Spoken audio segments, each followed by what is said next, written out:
राम राम भाइयों। I hope आप स्वस्थ मस्त और मस्त और बढ़िया होंगे। आज आपने बहुत अच्छा प्रॉफिट बुक किया होगा। मेरा तो लॉस हो गया आज। मेरे एग्जैक्ट लेवल से मार्केट गिरा, पता नहीं मेरा दिमाग काम नहीं किया। मैं साइकोलॉजी ऑपरेटर का समझ नहीं पाया, इसलिए मेरे से मिस्टेक हो गया, इसलिए लॉस हो गया मेरा। कोई दिक्कत नहीं है, इस it's part of the process. बस रिस्क मैनेजमेंट फॉलो करो और उसी हिसाब से काम करो। हालांकि थोड़ा सा फेवर में गया था मैंने यहाँ पे, इसलिए ट्रेड बना लिया था।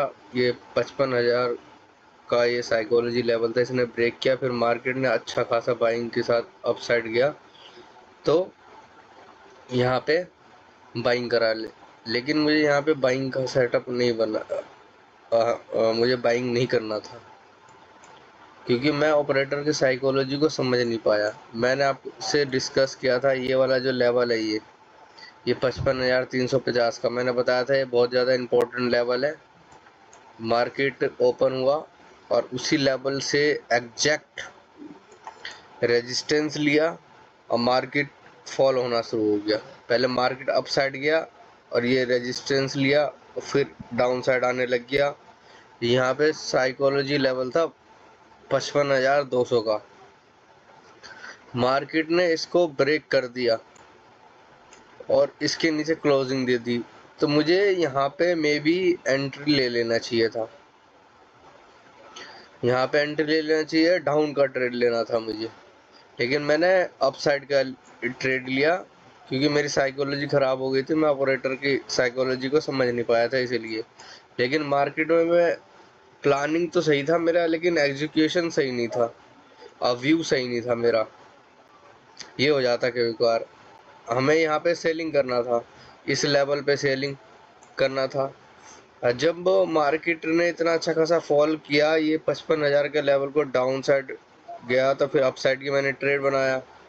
फिर मार्केट में क्या हुआ ये देखो, देखने वाली लर्निंग वाली पॉइंट है, ध्यान से देखो। मार्केट अप साइड गया और ये यहाँ पे आया, फिर मार्केट ने ये जो लेवल है इसको डाउन ब्रेकआउट किया, फिर अप साइड गया, फिर इसने ब्रेकआउट किया ना, मेरी एग्जैक्ट एंट्री यहाँ पे बन जाती एक और। अगर मैंने यहाँ पे एंट्री मिस कर दी थी तो यहाँ पे मेरे को एंट्री मिलती और 100% मिलती, और बहुत अच्छा खासा टारगेट मिलता है इसमें मेरे को, बिल्कुल मेरे सेटअप के अकॉर्डिंग। लेकिन बस थोड़ी सी मिस्टेक रह गई कि मैं समझ नहीं पाया, माइंड की साइकोलॉजी मेरी सही नहीं थी, और यहाँ पे मैं ट्रेड इसलिए नहीं ले पाया कि मैं ले सकता था। मेरा जो जो नेट कनेक्शन था वो वाईफाई लैग कर रहा था बहुत ज़्यादा, इस चक्कर में मैं ले नहीं पाया यहाँ पे ट्रेड। यहाँ पे मुझे तो ऊपर ही ट्रेड बना लेना चाहिए था। ये जो लेवल है, इस लेवल के जैसे नीचे आया था तो मेरा ये एसएल होता और ये टारगेट होता पहला, ये होता दूसरा टारगेट, ये तीसरा टारगेट, यहाँ तक मिल जाता। यहाँ नहीं मिला, मैं यहाँ पे एंट्री लेता, बिल्कुल लेता, 200% लेता और ये वाला टारगेट अचीव कर लेता। ये वाला, ये देखो मेरे एग्जैक्ट जोन बना हुआ है ये सारा। ये नहीं कि मैंने अभी बनाया ये जोन, ये पहली से मेरा मार्केट एनालाइज वीडियो देखोगे तो इसमें बना रखा है मैंने ये सारा चीज़। तो मुझे को इसी हिसाब से ट्रेड लेना था। हालांकि मैं प्रॉफिट में होता, लेकिन लॉस हो गया क्योंकि मेरा माइंड का की साइकोलॉजी थोड़ी सी चेंज हो गई थी, इसलिए मैं समझ नहीं पाया ऑपरेटर को। उस हिसाब से मैंने काम किया। ये देखो मैंने ये बताया भी था मार्केट ने एनालाइज वीडियो में कि ये भाई बहुत बड़ा अच्छा खासा लेवल है, और ये भी लेवल ड्रॉ कर रखा मैंने प्रीवियस, ये इम्पोर्टेंट लेवल था। इसके नीचे जैसे ही मार्केट अपसाइड जाने की कोशिश किया, क्लोजिंग कर दिया, नीचे आ गया, कोई बात नहीं है। फिर अपसाइड जब ये जाने लग गया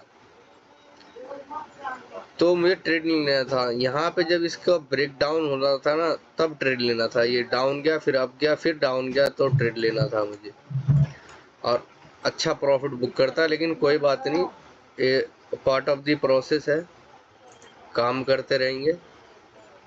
लॉस प्रॉफिट तो ये चलता ही रहेगा, लेकिन ये है रिस्क मैनेजमेंट, मनी मैनेजमेंट को लेके काम करना पड़ता है और चलना पड़ता है। मनी मैनेजमेंट, रिस्क मैनेजमेंट को लेके काम करना पड़ता है। आपने देखा होगा, मैंने अपने रिस्क के अकॉर्डिंग ट्रेड कट कर दिया, फिर ट्रेड नहीं लिया। हालांकि मेरे को यहाँ पे ट्रेड मिला था बिल्कुल, लेकिन मैं मॉर्निंग में ही ट्रेड लेना पसंद करता हूँ। यहाँ पे क्यों मिला था मुझे ट्रेड, इसका लॉजिक बताता हूँ। बहुत सारे मल्टीपल टाइम पे कंफर्मेशन था। पहला कंफर्मेशन ये था, मेरे सपोर्ट जोन से मार्केट अप साइड जा रहा था। मार्केट ब्रेकआउट करा। 54,500 का लेवल साइकोलॉजी लेवल होता है इम्पोर्टेंट। फिर ब्रेक डाउन किया, मार्केट ने फिर ब्रेकआउट किया, फिर मार्केट ने इस पे रीटेस्ट लिया और अच्छा खासा ये स्पाइक आया।